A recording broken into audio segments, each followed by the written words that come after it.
Hook, Nolsanisory Syndrome 45 ketika dokter berkata, fungsi ginjal bapak atau ibu sudah mulai menurun, dunia seakan runtuh. Tiba-tiba semua makanan yang kita kenal terasa seperti musuh. Pisang dilarang, tomat dibatasi, bayam tidak boleh. Daftar pantangannya terasa begitu panjang, hingga kita menjadi bingung dan takut untuk makan. Tenang bapak dan ibu. Hidup dengan gangguan ginjal bukan berarti akhir dari kenikmatan makan. Masih banyak sekali makanan lezat dan bergizi yang justru menjadi sahabat terbaik bagi ginjal kita. Di video ini, kita akan membahas tuntas 10 makanan terbaik yang aman dan bermanfaat bagi penderita ginjal. Sebelum kita mulai, apakah bapak, ibu, atau mungkin ada anggota keluarga yang sedang berjuang menjaga kesehatan ginjal? Tulis semangat sehat di kolom komentar sebagai bentuk dukungan kita bersama. Sebelum kita menjabarkan daftar makanannya, mari kita resapi sejenak sebuah cerita yang mungkin mewakili perasaan dan kebingungan banyak orang. Sebut saja namanya Pak Eko, seorang kakek berusia 69 tahun, yang selalu ceria dan gemar berkebun. Suatu hari saat pemeriksaan rutin, hasil laboratoriumnya menunjukkan angka kreatinin yang tinggi. Dokter menjelaskan dengan sabar bahwa fungsi ginjalnya kini hanya tersisa sekitar 40%. Ini adalah diagnosis penyakit ginjal kronis stadium 3 dunia Pak Eko, seolah berhenti berputar. Kata ginjal dan kreatinin terdengar begitu menakutkan. Yang paling membuatnya terpukul adalah bayangan tentang cuci darah atau hemodialisis. Beliau pernah melihat tetangganya yang harus bolak-balik ke rumah sakit beberapa kali seminggu. Dan pemandangan itu membuatnya sangat takut. Namun justru ketakutan terbesarnya yang kedua, yang ia hadapi setiap hari, adalah saat berada di meja makan. Anaknya yang perhatian langsung memberikannya daftar panjang makanan yang harus dihindari, yang mereka dapatkan dari internet. Pisang, alpukat, kentang, tomat, bayam, kacang-kacangan. Semua makanan favorit Pak Eko kini diberi label berbahaya. Setiap kali akan makan, beliau diliputi rasa cemas. Apakah ini boleh? Berapa banyak saya boleh makan ini? Nanti kalau kreatinin saya naik lagi bagaimana? Beliau menjadi sangat takut pada makanan. Nasi terasa hambar tanpa garam, sayur terasa aneh tanpa tomat, dan camilan sorenya yang biasa berupa pisang rebus kini hilang. Kenikmatan makan yang dulu menjadi salah satu sumber kebahagiaannya, kini berubah menjadi sumber kecemasan. Beliau merasa hidupnya menjadi sangat terbatas dan tidak lagi berwarna. Kisah Pak Eko adalah gambaran dari kebingungan dan ketakutan yang dihadapi oleh jutaan pejuang ginjal di seluruh Indonesia. Mereka tidak hanya berjuang melawan penyakitnya, tapi juga berjuang melawan informasi yang simpang siur dan rasa putus asa di meja makan. Mari kita gunakan sebuah analogi sederhana untuk memahami kondisi ini. Bayangkan tubuh kita adalah sebuah kota metropolitan yang sangat sibuk. Dan ginjal kita adalah pusat pengelolaan air dan limbah di kota tersebut. Setiap hari, pusat pengelolaan ini bekerja tanpa henti, 24 jam sehari, untuk melakukan 3 tugas vital. Menyaring sampah atau racun dari darah agar kota tetap bersih, mengatur volume air di seluruh penjuru kota, keseimbangan cairan agar tidak terjadi banjir, bengkak atau kekeringan, menjaga keseimbangan, mineral penting seperti natrium dan kalium, agar semua sistem kelistrikan kota berjalan normal. Pada penderita penyakit ginjal, pusat pengelolaan limbah ini sedang mengalami masalah. Mungkin beberapa mesin filternya rusak, atau sebagian pekerjanya sudah pensiun dan tidak ada gantinya. Kapasitas kerjanya menurun. Ini senap segini sekuarin dulu. Jika kita sebagai wali kota dari tubuh kita, terus-menerus mengirimkan truk-truk sampah dalam jumlah besar, makanan tinggi purin, natrium, kalium, fosfor, ke pusat pengelolaan yang sudah kewalahan ini, tentu saja sistemnya akan kolaps. Sampah akan menumpuk, dan kota akan terendam banjir. Oleh karena itu, tugas kita bukanlah berhenti makan. Tugas kita adalah menjadi wali kota yang bijaksana. Kita harus belajar memilah sampah dari sumbernya, yaitu dari piring makan kita. Kita harus memilih untuk mengirimkan barang-barang yang mudah diolah dan tidak membebani para pekerja di pusat pengelolaan ginjal. Kisah Pak Eko mengajarkan kita bahwa fokusnya bukan pada apa yang tidak boleh, melainkan pada apa yang masih boleh dan justru sangat baik. Lalu, mengapa ginjal kita bisa sampai lelah? Dan zat apa saja yang sebenarnya menjadi musuh utamanya yang harus kita pilah?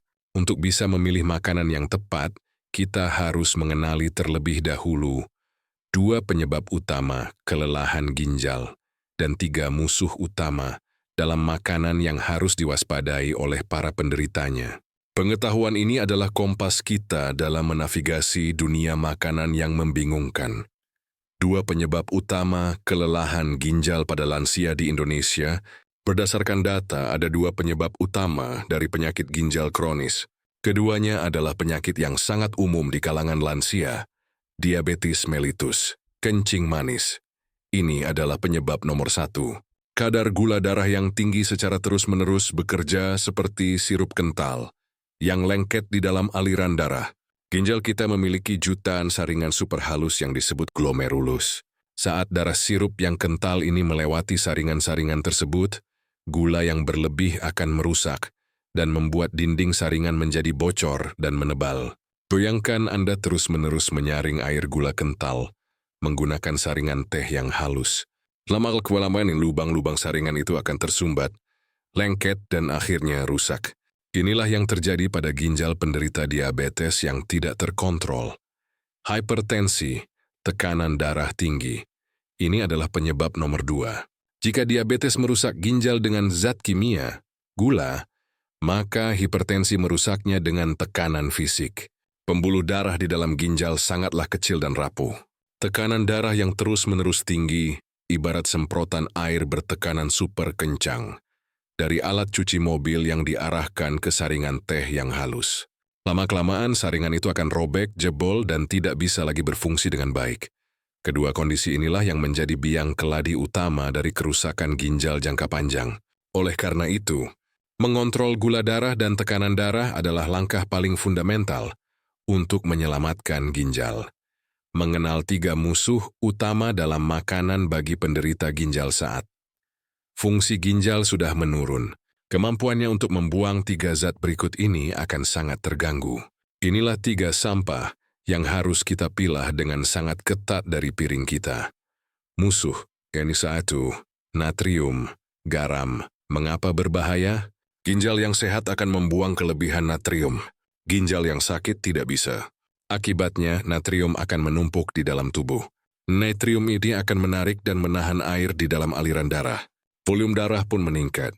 Ini akan menyebabkan tekanan darah semakin melonjak tinggi, memperparah kerusakan ginjal, dan menyebabkan penumpukan cairan di tubuh. Kaki bengkak, sesak napas. Musuhnya 2, kalium, potasium. Mengapa berbahaya? Kalium adalah mineral yang sangat penting untuk fungsi saraf dan otot, termasuk otot jantung. Ginjal yang sehat menjaga kadar kalium dalam darah pada level yang sangat presisi. Ginjal yang sakit tidak bisa membuang kelebihan kalium. Jika kadar kalium dalam darah menjadi terlalu tinggi, hiperkalemia, ini bisa mengacaukan sinyal listrik jantung, menyebabkan irama jantung menjadi tidak teratur, sangat lambat, dan bahkan bisa berhenti mendadak.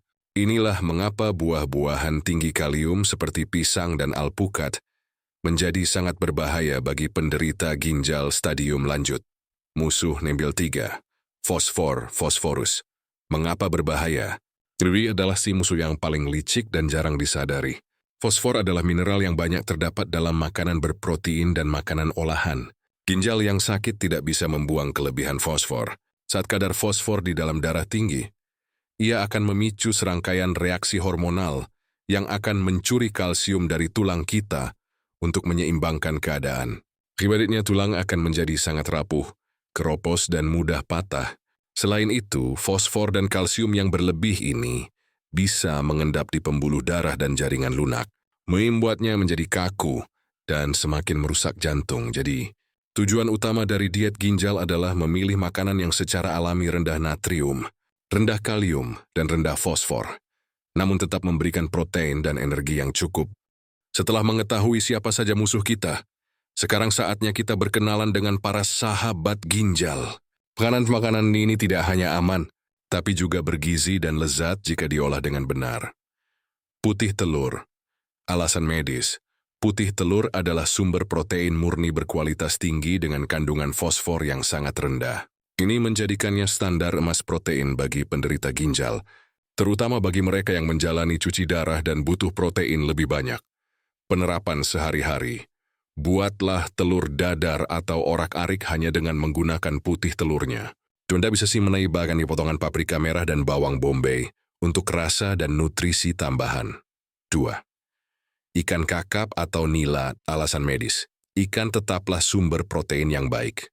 Namun semua kita yang harus memilih jenis ikan yang kandungan fosfornya tidak terlalu tinggi. Ikan air laut seperti kakap, siabas, dan ikan air tawar seperti nila adalah pilihan yang relatif lebih baik dibandingkan ikan sarden atau makarel yang fosfornya lebih tinggi. Ikan-ikan ini juga mengandung omega-3 yang bersifat anti radang.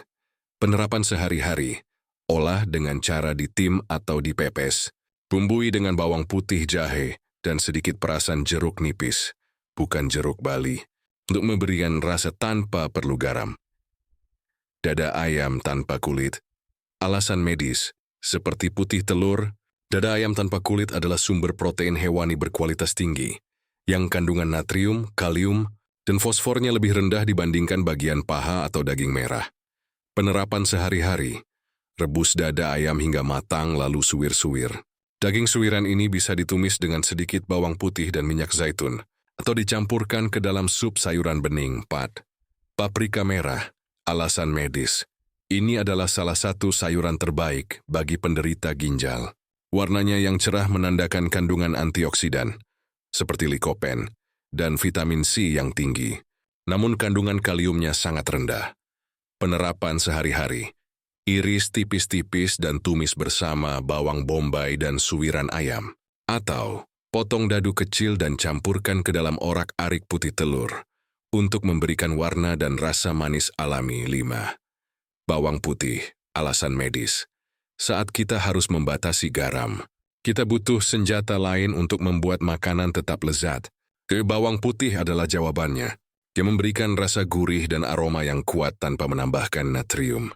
Lebih dari itu, bawang putih juga memiliki sifat antiinflamasi dan baik untuk kesehatan jantung. Penerapan sehari-hari, gunakan bawang putih segar yang dicincang atau digeprek dalam setiap masakan tumis atau sup Anda. Bubuk bawang putih murni, bukan yang dicampur garam, juga bisa menjadi pilihan kalau Bapak dan Ibu merasa daftar makanan ini bermanfaat dan memberikan harapan baru. Jangan ragu untuk menekan tombol subscribe sekarang juga, supaya tidak ketinggalan tips-tips sehat lainnya dari kami. 6. Minyak zaitun, olive oil. Alasan medis. Penderita ginjal tetap membutuhkan lemak sehat sebagai sumber energi. Minyak zaitun, terutama jenis extra virgin, adalah pilihan terbaik.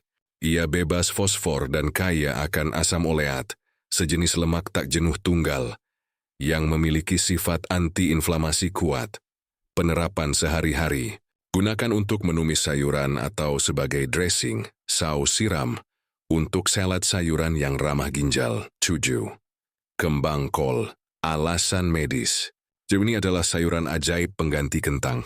Kentang sangat tinggi kalium, dan menjadi pantangan utama bagi penderita ginjal. Kembang kol, dengan teksturnya yang mirip, memiliki kandungan kalium yang jauh lebih rendah. Ia juga kaya akan vitamin C dan serat. Penerapan sehari-hari, kukus kembang kol hingga empuk, lalu haluskan dengan sedikit minyak zaitun sebagai pengganti kentang tumbuk, atau potong kecil-kecil dan masukkan ke dalam sup atau tumisan 8. Keluarga buah beri, stroberi, blueberry, raspberry.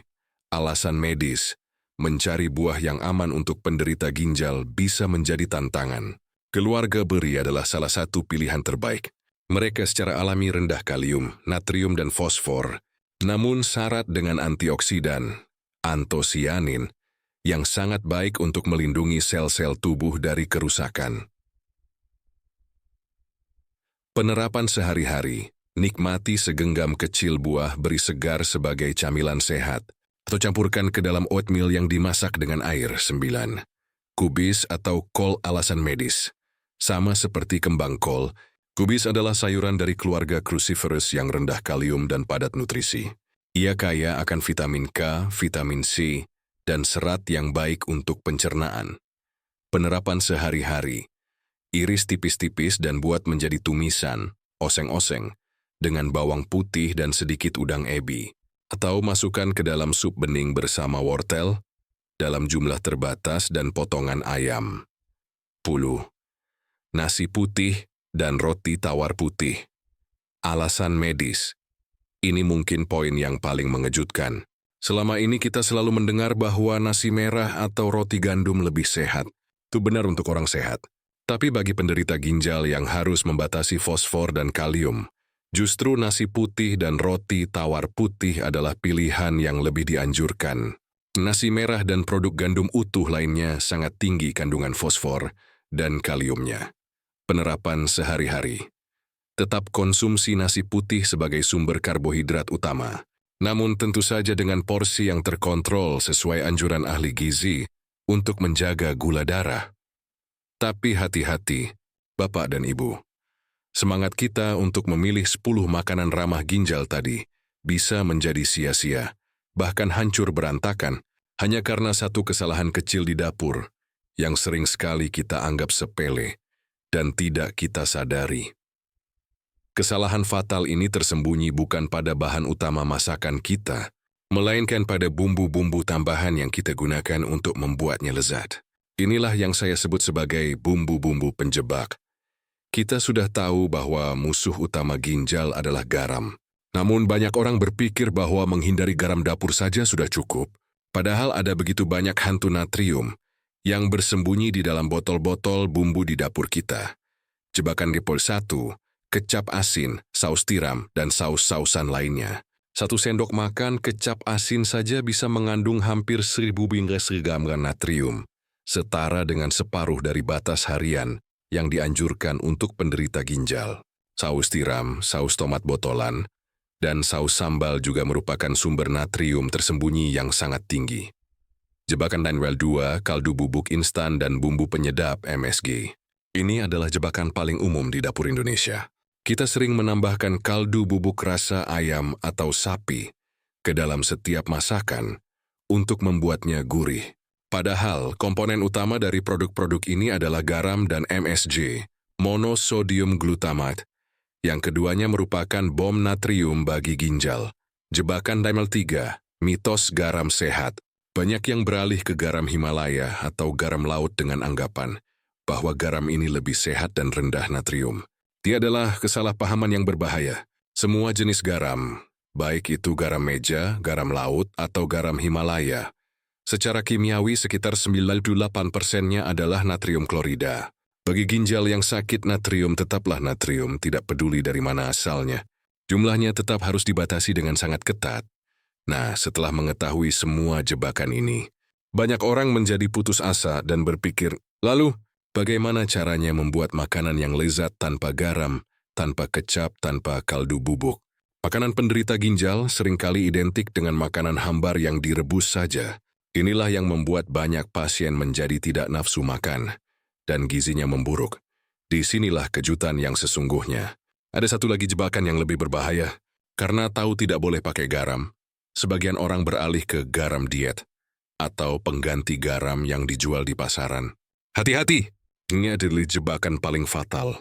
Sebagian besar produk pengganti garam ini dibuat dari kalium klorida, bukan natrium klorida. Bagi penderita ginjal yang juga harus membatasi kalium, menggunakan produk ini sama saja seperti menaburkan racun di atas makanan mereka. Ini bisa memicu hiperkalemia mendadak yang sangat berbahaya bagi jantung. Lalu bagaimana solusinya? Bagaimana cara kita memasak makanan yang lezat dan gurih tanpa menggunakan semua bumbu penjebak tadi? Paizio bumbu-bumbu rahasia dari alam yang aman dan justru menyehatkan ginjal. Daftar lengkap bumbu dapur dan resep masakan super lezat tanpa garam untuk penderita ginjal ini akan saya bagikan secara tuntas di video selanjutnya. Saya akan ajarkan cara membuat kaldu jamur ajaib dan menggunakan rempah-rempah lain sebagai pengganti rasa gurih. Jadi, pastikan Bapak dan Ibu sudah tekan tombol subscribe dan nyalakan loncengnya. Jadi, Bapak dan Ibu, kesimpulan dari pembahasan kita hari ini sangatlah penuh harapan. Hidup dengan penyakit ginjal bukanlah sebuah vonis untuk berhenti menikmati makanan lezat. Ini hanyalah sebuah undangan untuk kita menjadi lebih cerdas, lebih kreatif, dan lebih penuh kasih sayang dalam menyiapkan makanan kita. Seringkali digunakan sebuah analogi yang indah. Merawat ginjal yang sedang sakit itu ibarat merawat sebuah taman bonsai yang sangat berharga. Ia butuh ketelitian, kesabaran, dan perhatian khusus. Kita tidak bisa menyiramnya sembarangan atau memberinya pupuk dalam dosis tinggi. Tapi dengan air, cahaya, dan pupuk yang takarannya pas, taman bonsai itu bisa tetap tumbuh indah, kuat, dan memberikan ketenangan bagi pemiliknya selama bertahun-tahun. Kalau video ini dirasa bermanfaat dan memberikan harapan baru bagi Anda atau keluarga, saya titip satu hal saja. Bantu bagikan video ini ke grup keluarga, komunitas, atau kepada siapapun yang Anda tahu sedang berjuang untuk menjaga kesehatan ginjalnya. Mari kita dukung para pejuang ginjal di sekitar kita dengan informasi yang benar dan memotivasi. Karena semangat untuk sembuh seringkali datang dari sepiring makanan sehat yang disantap dengan penuh harapan. Terima kasih telah menyimak sampai akhir.